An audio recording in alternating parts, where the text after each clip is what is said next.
بسم الله الرحمن الرحيم. الحمد لله رب العالمين، ثم الصلاة والسلام على أشرف المرسلين سيدنا وحبيبنا ومولانا محمد بن عبد الله وعلى آله وصحبه أجمعين. أما بعد، السلام عليكم ورحمة الله وبركاته. عليكم السلام. أبامنا بچالا ببتيوا abatulaba ku lutimbe gaggadde Labbaika Islam Media tubaniriza mu programu yaffe y'olunaku luno olwaleero, episode yaffe ya kubiri kubikwatagana n'oluganda, silatu rahmi, okuyunga oluganda. Olunaku mu episode yaffe yayita oba olunaku olwayita twaba introduction ku kiki ekitegeeza okuyunga oluganda na biki ebitandikirwako mu kuyunga oluganda.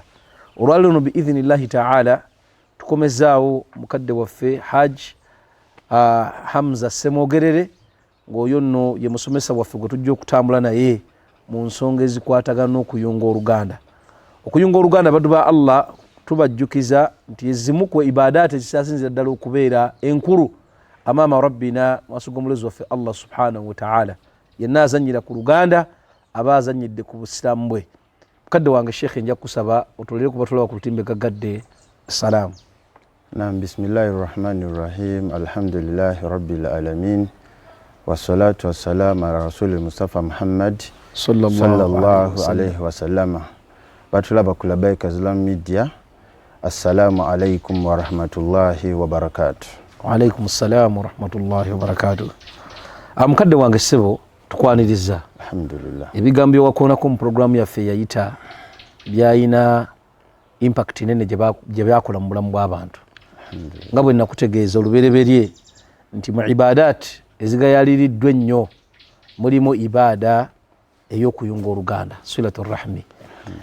Ze zimu ku nsonga nga Labbaika Islam Media ze tusazeewo okuzuukusa abantu bano tuddemu tubalage nti mazima kigambo ekiyitibwa oluganda kigambo kikulu. Mukadde wange twalaba oluganda kyeki ku saidi ya maama, saidi ya taata, ne tulaba n'ensonga lwaki omuntu yandifuddeyo okuyunga oluganda. Ibada mu Busiraamu tugamba nti erina empaji ziringa bbiri ezisookerwako basic. Ekisookera ddala al ikhlaasu nniya, okukola ng'okola ku lwani, ku lwa Allah subhanahu wa ta'ala. N'enkola ey'okubiri mutabaatu rasulu sallallahu alayhi wasallam, okubeera nga tugoberera tutambulira ku nkola zennyini ng'omubaka sallallahu alayhi wasallam bwe yakola. Ky'oba otandika nakyo mukadde wange olwaleero luno kwe kutubuulira ye omubaka sallallahu alayhi wasallam yali atya mu kuyunga oluganda kabla nga tannatumwa, kabla nubuwa, ate bwe yamala n'okutumwa embeera yali etya? Naam, bismillahirrahmanirrahim. Nebaza Allah ow'ekitiibwa ankomezaawo ku Labbaika Islam Media. Mashaallah. Okwongera okubeera nti twejjukanya twogera ku nsonga enkulu ennyo mu bulamu bwaffe mu nsi eno Uganda, mu mbeera yonna yonna ey'obuntu y'okubeera nti ey'okuyunga oluganda. Sheikh nga tetunnagenda ku nsonga eyo gy'oŋŋambye, omubaka sallallahu alayhi wasallam buta bwe ayunga oluganda, kuba era tuteekebbwa nga ffe abantu, ffe abasiraamu, nga bwe twagamba nti Nabbi Muhammad sallallahu alayhi wasallam rahmatan lil alamin, Allah amussa eri abantu bonna. So Allah yamussa eri abasiraamu n'abatali basiraamu. Era nga wetunulira nti mu luganda mubaamu baganda bo nga si basiraamu, ne baganda babamu nga baki nga basiraamu, mubaamu abashiriku nga baganda bo, mubaamu bemuyita bannabbiddya nga baganda bo, mubaamu bemugamba nti imani yaabwe nnafu nga baganda bo, mubaamu abantu bonna nga baki nga baganda bo. So Nabbi Muhammad sallallahu alayhi wasallam kudwatun hasana, ye example gye tulina nga ki nga nnungi Allah gy'atulonderawo. Era ye nga Nabbi Muhammad sallallahu alayhi wasallam Allah amusse okubeera nti ayigiriza empisa, ate nga mu kuyigiriza empisa mwalimu ki? Oluganda. So mbadde njagala abatulaba wano ku Labbaika Islam Media batunuleko ensonga lwaki twajja ne topic eno. Era Nabbi Muhammad sallallahu alayhi wasallam gwe tatunula mu musomo oguwedde ti naye kennyini yalina abooluganda, alina bataata ne bamaama. So tuzze wano tutunulire yabayunganga atya. Nga twagamba nti okuyunga oluganda seeka kitegeeza al-ihsan ila al-aqarib ala hasabu al-wasil wal-mawsul, okuyisa obulungi abaki abooluganda ng'obayisa batya n'okubawa ssente nga bwe twagamba, n'okubayambako abayetaagisa okuyamba, okubawa ebirabo, okwogera nabo bulungi. Amazima gali nti abatolwa ku lutimbe gaggadde mu bintu ebimu ebigenda okulaga ab'eŋŋanda nti obafaako mulimu kano naye bw'onaakola ebingi naye nga tota kano wallahi seeka Mungu yatuwa fitina y'essente owooluganda gw'otoka ku ssente takakasa nti omwagala naye nga sheekhe era ng'oyogedde ku kya ssente seeka abantu basobola okubeerawo nga bonna bonna bagagga era omumanyi yakikoonako ddala kati ng'eyo tugeze mu nsi ezaakulaakulana osobola okubeera nga bonna bonna baganda bo bagagga Abarabu batera okubeera nga famire yonna yonna temuli yadde atayina ssente tutegeeza nti oyunge Luganda era musobola okuba nga mwegabira obuki obulabo musobola okuba nga neewane Uganda kyaludde okukola ki okulabika mu mbeera yonna yonna. Yankuba wala hadithi ya nabbi eyo egamba nti tahabu muwaŋŋane ebirabo mujja kwagalana wallahi era ne mumaka tugamba nnyo abaami n'abakyala abo mu maka nti wallahi tegekayo kantu katwalire munno. Naam Sheikh mye twatunulirwa omulundi ogwaggwa twagamba ensonga eno gye tuzzeeko eri wajibu era ne tugamba abatuwuliriza n'abatulaba ku Labaika Islam Media ensonga bagikwase maanyi era ne twanadilla ezaali ennyingi nnyo eziraga nti ensonga eno yatteeka omuntu ateekebwa okukola ki okuyunga Oluganda. Era ne tugamba min ahabbul a'mali ila Allah nga Nabbi Muhammad sallallahu alayhi wa sallam yagamba ahabbul a'mali ila Allah al-imanu billahi okubeera nti omuntu akkiriza Allah al-iman billah n'agamba naki thumma silatu rahmi olwava ku ekyo n'agamba okukola ki okuyunga Oluganda. Era we yajja hadithi ya Nabbi Muhammad sallallahu alayhi wa sallam yagamba man kana yu'minu billahi wal yawmil akhir yenna akkiriza olunaku lwaki akkiriza Allah n'olunaku lw'enkomerero falyasir rahma ayunga Oluganda nga yagambye era nti man kana yu'minu billahi wal yawmil akhir falyakul khayra aw liyasmut. So ni wano yagamba omuntu yenna oba omanyi nti okkiriza Allah so omuntu yenna omukkiriza kye tumusuubiramu kuyunga Luganda. Kubyumbye tulabirako nti omuntu oyo alimu obukkiriza nti omuntu oyo mukkiriza tulina okumulaba nga ali active nnyo mu nsonga ezikwatagana ne famire ye ab'eŋŋanda. Chobola nga Nabbi Muhammad sallallahu alayhi wa sallam gwe tugamba wa innaka la ala khulqin tugamba ayina empisa yali mukkiriza nnyo lwakuba yakola ki yayunganga nnyo Luganda. Era ebimu bye twatunulira mu episode eyaggwa byenjagala abantu abatulaba ku Labaika Islam Media abatwale ti min asbab dukhulul janna mu nsonga ezingiza ejjana mwalimu okubeera nti tuyunga Oluganda. Era nga hadithi ali Abdussalam gye yagamba Nabbi Muhammad sallallahu alayhi wa sallama ti omuntu ayunga Oluganda tadkhulul jannata bisalam ajja kuyingira ejjana na mirembe. Era ne hadithi ya Jubair bin Mutim yagamba la yadkhulul janna qatura bimaana nti n'omuntu akutulawo Oluganda tayina jjana.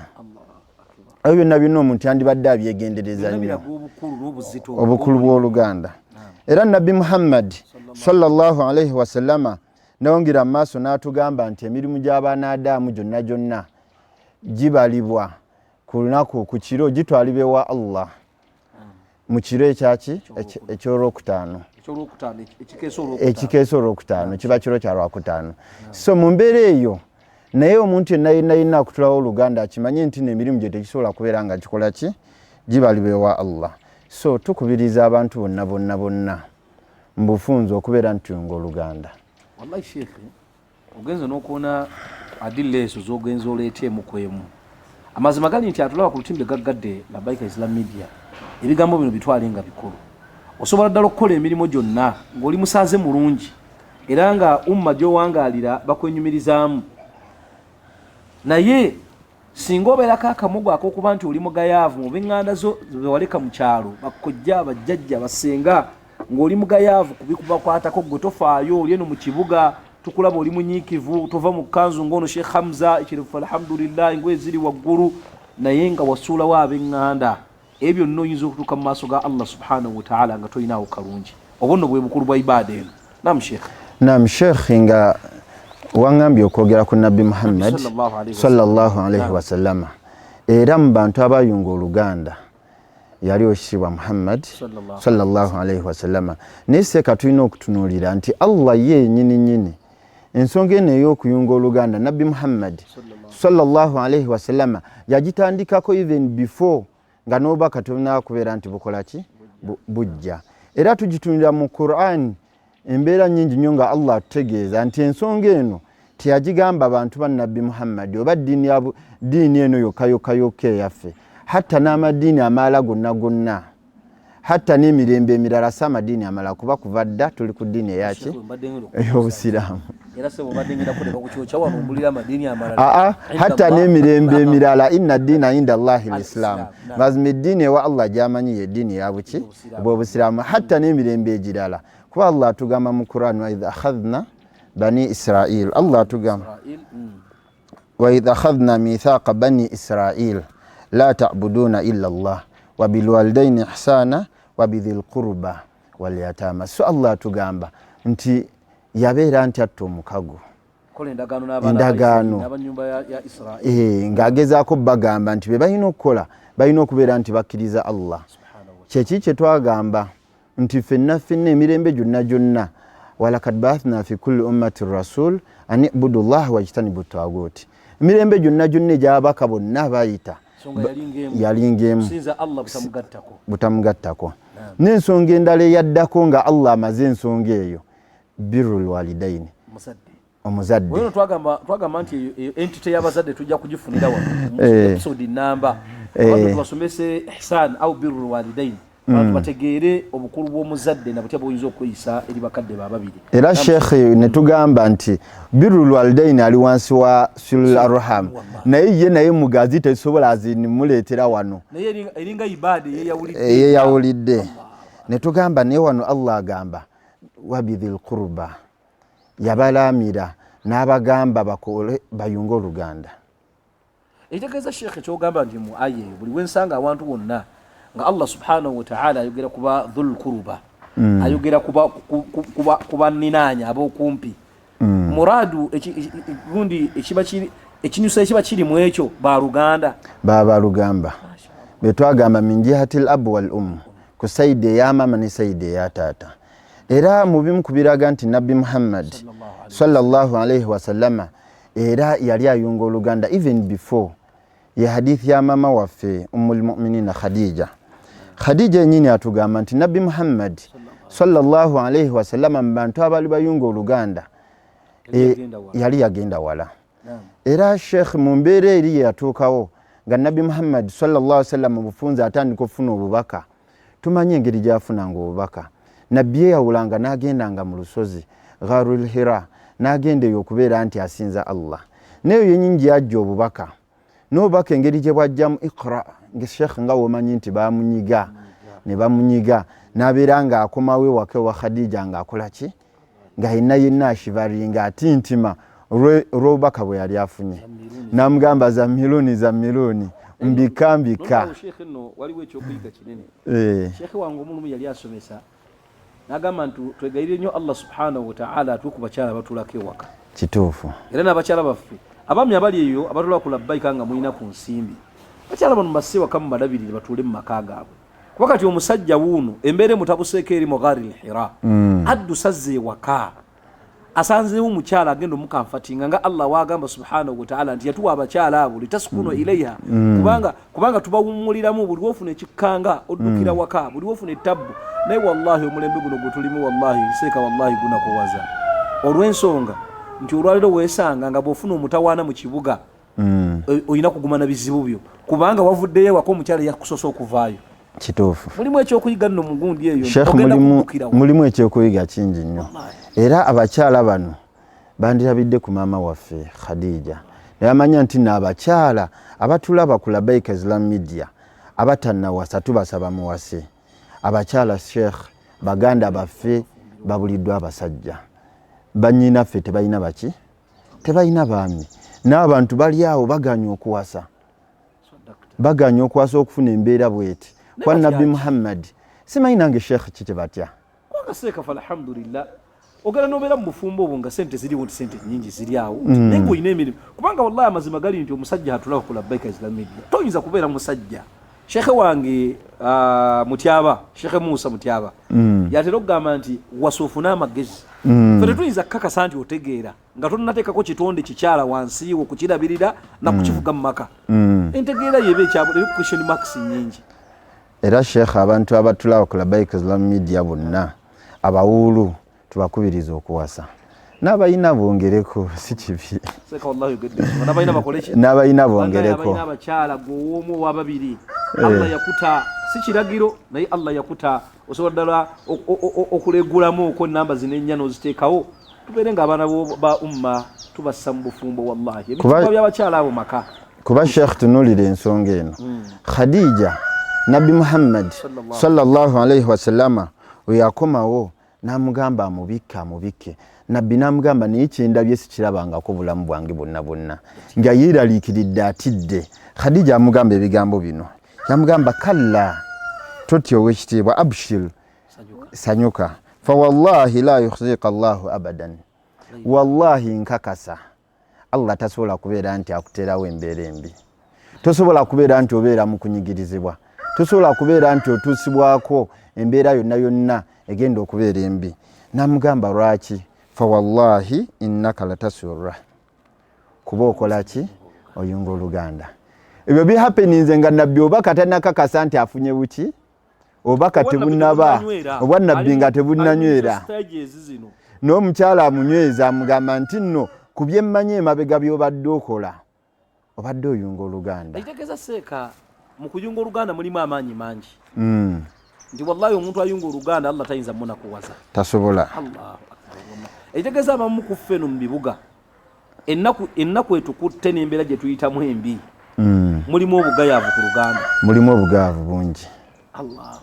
Era Sheikh singa ensonga eno ey'oluganda yo nzibu kyova olaba tugiriko tugezaako si nti ffe abali wano nti tuyunga nnyo oluganda naye naffe tukola ki tugezaako. Kakyenkubiriza abatulaba ku Labbaik Islamic Media ensonga eno okuba nti Allah agikoonako nnyo ne Nabbi Muhammad sallallahu alayhi wasallama. Sheikh obadde okimanyi nti nabbi we yali atandika e Makka yatandika na kuyunga luganda ate era bwe yali amaliriza we yali atandika e Makka atandika kuyunga luganda.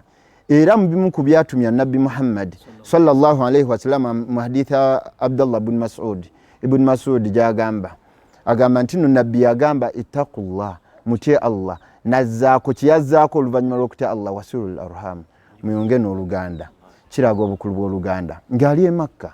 Ate era bwe yali agenda okufa mu hadithi Anas bin Malik yafanga mu bulwadde bwe bwonna ekigambo kyagamba ng'ennyo arhamukum oluganda. Ne wallahi ne mugun ne musuya yenyindi yasembayo kwa umma as-sala wama malakat aymanukum ebyo byonna biraga obukulu bwaki bw'oluganda. Allah abatulaba ku lutimbe gaggadde saagala mulowooze nti okusinza ku bigambo bya shekhe oba ebigambo byange nti omulimu guno gugenda kubeera mwangu ngera bwolaba omulimu gw'esswala bwe tuba twogera ku sswala mu ndaba yaffe mulimu mwangu era twewuunya nnyo omuntu obutasaala naye ate Allah subhanahu wa ta'ala bwe yali ayogera ku bugumiikiriza n'esswala mu Qur'an yagamba nti ekyennono kye mulaba obugumiikiriza n'esswala si kyangu okujjako eri abantu abanywevu wallahi si mulimu mwangu okusaala kati n'oluganda luno lulinga swala nti omuntu okwenywereza mu kuyunga oluganda obeera nga atadde olutalo ng'omuddu lwanditadde mu kunyweza esswala. Wallahi kigambo kikulu Sheikh, kigambo kikulu. Naam Sheikh kyova olaba nga mu nsonga eyo nga yetwagambye ti nabbi buli eva we yagamba al-iman billahi buli wavanga tawhidi ng'adde okuyunga luganda nga twanaddewo na swala na zaka naki twoba okakasiza nti Allah ali omu teri asinzibwa okujjako Allah dda mu kuyunga oluganda. Era kikulaga obukulu bw'okuyunga oluganda kuba era Sheikh ne Abu Sufyan nga bwatugamba nti we bamuyita kabaka w'e Rome we yamuyita n'amubuuza nti oyo nabbi gwe mukakasa nti nabbi gwe mugamba nti ekitiibwa nabbi mu kuyunga ku oluganda azin mu mbeera ki kyazze nakyo ekipya ki kyabagamba okukola. Era Abu Sufyan atugamba yagamba yaqula budullah atugamba okubeera ntusinza Allah wahda wala tushriku bihi shay'a n'atugambye era tubeere nti butamugattako kusinza Allah watali kumugattako n'atugambye era n'atulagira okubeera nti tusaala wa zaka wa sidika okwogera amazima naye kyeyasembyayo ti nabbi Muhammad sallallahu alaihi wasallama kuva azin bwe yajja nga amaze ofuna obwannabbi kyeyagamba nga abantu b'omu Makka bannayo oluganda munyweze oluganda muyimirizeewo oluganda muyunge oluganda temukutulawo nganda kyekigambo kyabagamba wallahi seka kikwewuunyisa nti ne mu daawa eno gye tulimu omulimu guno gwe tulimu field eno gye tulimu ya daawa nti Allah bw'aba atulagira okubanga tukola daawa bwe yali atulagira ab'okusookerako yatugamba nti wa anzir ashirataka al aqrabin tandikira kuba ki gwe naawe omukozi wa daawa atuwulira ku lutimbe era atulaba ku lutimbe gaggadde nti naawe Allah okukulagira wakati mu maanyi g'otadde ku society etereere twagala n'amaanyi ago tugaleko mu booluganda sika wallahi tulwawo nnyo okutegeka emisomo mu families zaffe tulwawo nnyo nti Sheikh Hamza aliwa nti ayinayo darusu y'ekika yategeseyo darusu naye nga yabakika Sheikh Hamza wali ogikozeeko eyo darusu wagikolako wallahi barakallahu fikum musaba Allah akuwa bulungi naye ogenda n'olusanga ffe abalimu abasinga obungi nga wallahi temusanga kooko mbeera egamba nti katugende mu kyalo tuteeketeeke darusu naye nga tukuŋŋaanyiza bakika abafamire babuulirirwe ku shirik babuulirirwe ku luganda babuulirirwe ku swala nga tuteeseteese bafamire wallahi tuba twekubyeko enjawulo nnene sheekh kituufu sheekh sheekh mu mbeera eno abatulaba ku Labaika Islam Media tulaba nabbi Muhammad sallallahu alaihi wasallama bonna bamwogerako Abu Sufyan ne mama waffe wabakkiriza amwogerako mu ngeri y'okuyunga oluganda ne tulaba nti nabbi Muhammad sallallahu alaihi wasallama yalina bamaama be sheekh era mbadde nsaba mu budde bwe tuba nabwo obufunda wano ne tunaaba tutandikiddeko insha Allah sabanga ffe abali ku Labaika Islam Media abooluganda abali eyo bonna batwale eno point ti nabbi Muhammad sallallahu alaihi wasallama gwe tuwanga ekyokulabirako ekirungi yalina bamaama be sheekh bamaama be abato baganda bamaama be naye yabayunganga leero kyenjagadde tubeere nti nga Labaika Islam Media nga abatulaba nga abatuwuliriza nga abagobera programs tukola assignment bamaama baffe tubayisa batya tulabe butya nabbi Muhammad sallallahu alaihi wasallama wayisa bamaama be sheekh obadde okimanyi nabbi talina maama we Amina yekka ne wano omuntu abeera seeka abooluganda bazibu omuntu agamba bamaama bonna sibamanyi nze manyi maama nzaale eyanzija mu lubuto era omugamba n'omugamba nti okimanyi nti oli maama wo nagamba nti bagambye simanyi maama wange wallahi kibi nnyo tugenda mu byalo eyo seeka ne tugenda ewa bakadde abatuzaala omuntu n'atava mu gundi mu jurisdiction ya maama we na taata we naye nga kojjaawe ali wali maama w'omuto ali wali naye nga yagamba nti nazze kulaba maama na taata sheekh ekyo kibi nnyo era mu mbeera eno nabbi Muhammad sallallahu alaihi wasallam akulaga era bwe twali nga tukyali bato abamu twayinanga bamaama nga omu buli omu bamuwa maama we ne bagamba oye maama wo ye maama wo ye maama wo ng'ate muganda Jesi wa maama wo naye ne bagamba oye maama wo kati oye maama wo kati baatunulirangamu kuyunga luganda okulenga okimanyi nze saa zino sheekh nina muganda wa maama wange era buli omu amanyi oye maama wange ne mukulu wange ayina maama we gwe bagamba nti yani ye maama we ng'ovudde ku maama wa muzaala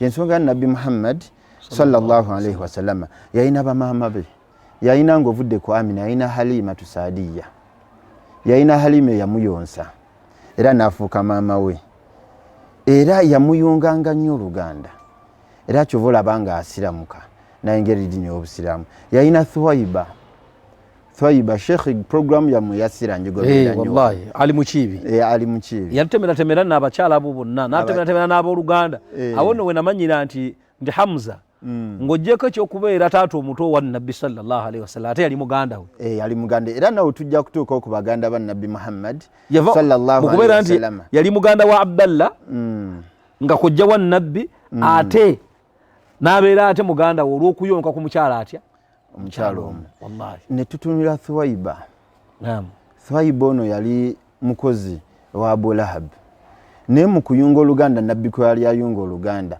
n'okuyunga oluganda okwaliwo n'abeera nga Abu Lahab nga w'omumanyi nga bwe yali akwata omukozi Allah alugenda omukakasaako omuliro mu Qur'an akwata omukozi we olw'okuzaalibwa amawulire amalungi ag'okuzaalibwa ga nabbi Muhammad Amina azadde tu y'obwekitiibwa Muhammad sallallahu alaihi wasallam ojja n'asanyuka taata omutono agamba nti wallahi wabanga bazadde Muhammadi mutabanyi w'omugenzi Abdallah Thuwaiba nkutadde era namuwaayo n'abeera nti alabira nabbi mu kumulabirira nabbi n'abeera nti amuyita maama bameka mu baana essaawa zino abalabirirwa abakyala lukizuula nti si yamuzaala n'agamba oyo saagala kumanya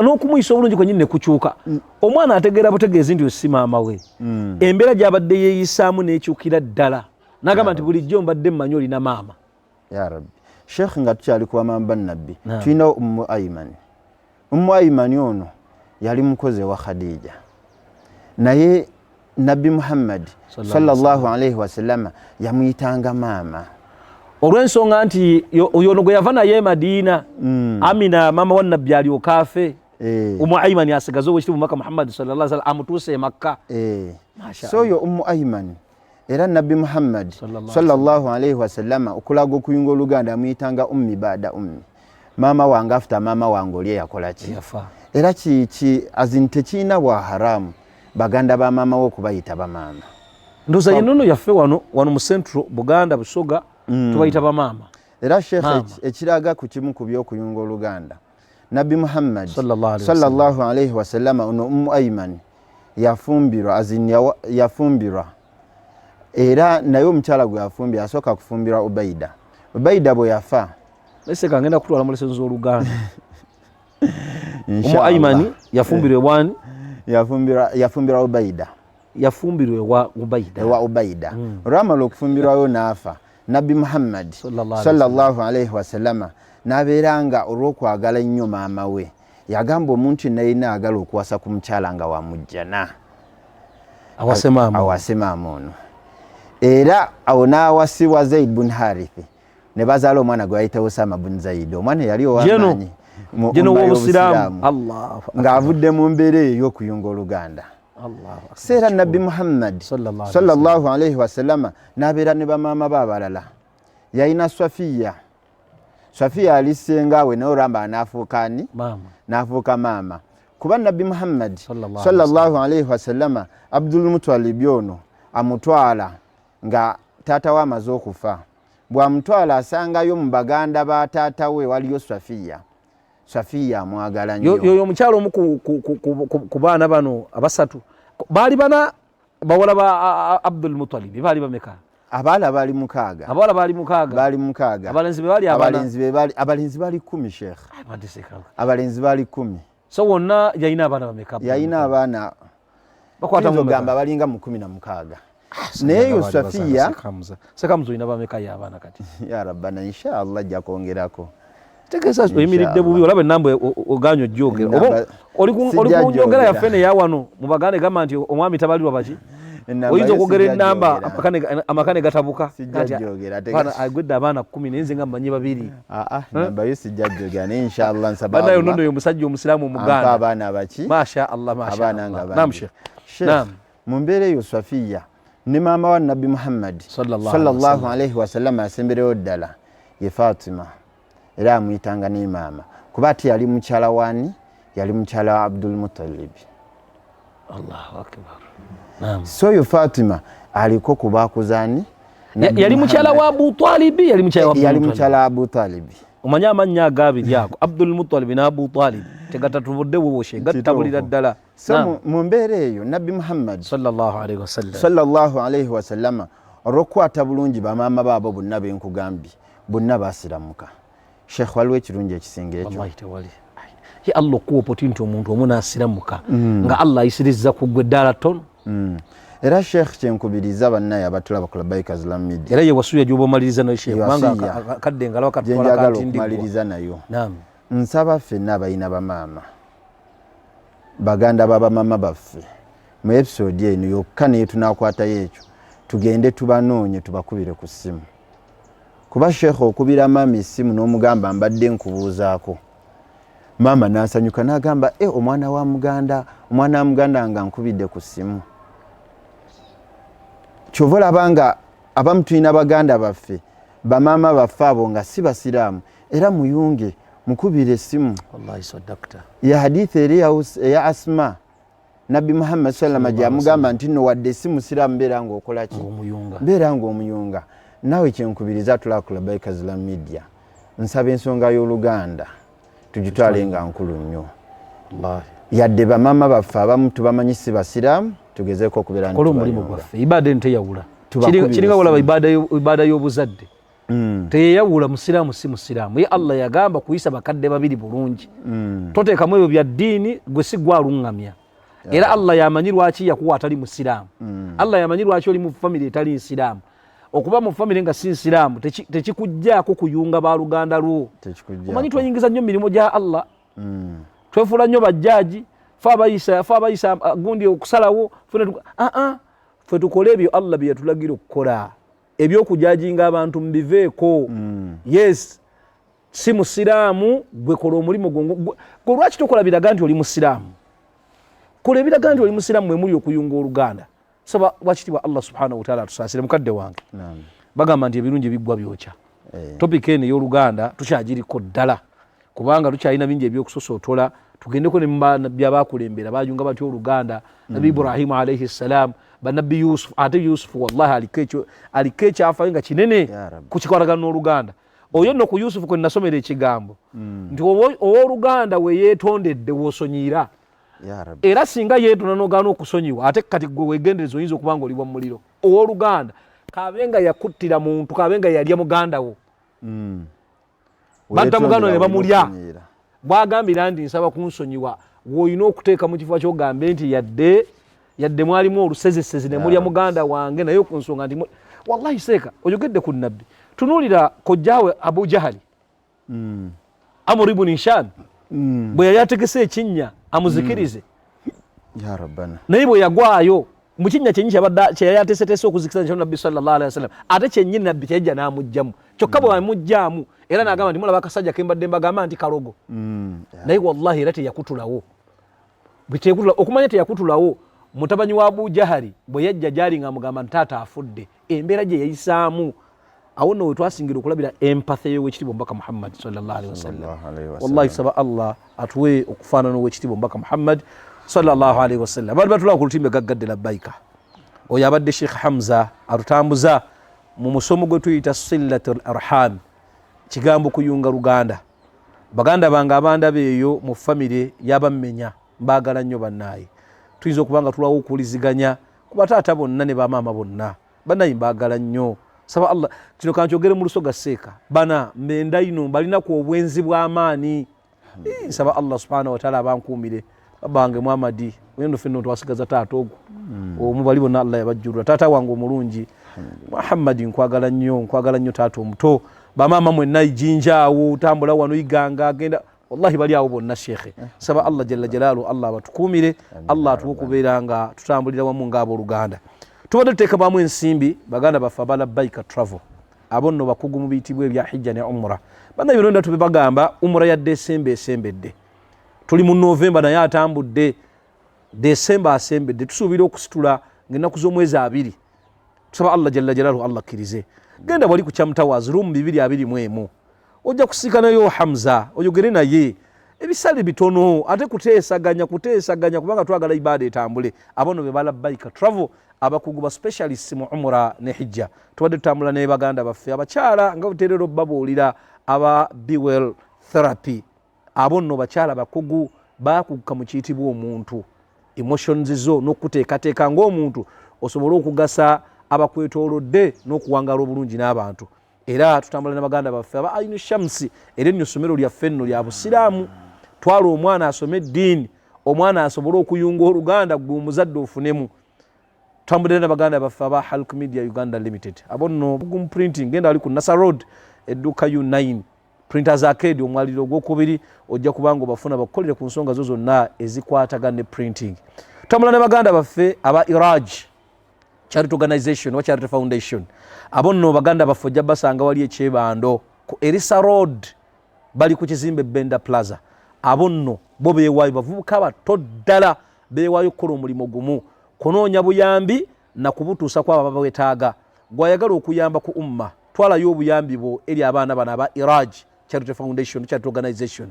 Ate naawe ayagala okuyambibwa namba zaabwe weeziri awo bakondereko essimu bategeeza ensonga yo weba naagitunamu ng'eyita mu criteria gye balina ojja kubeera ng'ate oyambibwa biidhinillahi taala. Tusaba wakitibwa Allah jalla jalaaluhu Allah kkirize tubeeyanziza nnyo mwebale kutambula naffe handles zaffe social handles zaffe zonna mugende mutukooneko ku YouTube subscribinga kona kade ku YouTube genda ku TikTok teekamu buteesi Labbaika Islam Media ojja kubanga otufuna insha Allahu taala. Ku Facebook kwetuli Labbaika Islam Media tambula n'okumanya tambulira wamu ne Labbaika Islam Media oseseetuke okuva ku level gy'oliko mu byenfuna mu byobulamu ne dduniya yo ne akhira okutwaliza awamu. Omuteesiteesera omwanjuzi abadde Imam Bilal Kitimbo Uthmani Menya. Barakallahu fikum jazakumullahu khairan fi dunya wal akhirah. Wassalamu alaikum wa rahmatullahi wa barakatuhu. Alaikum salam.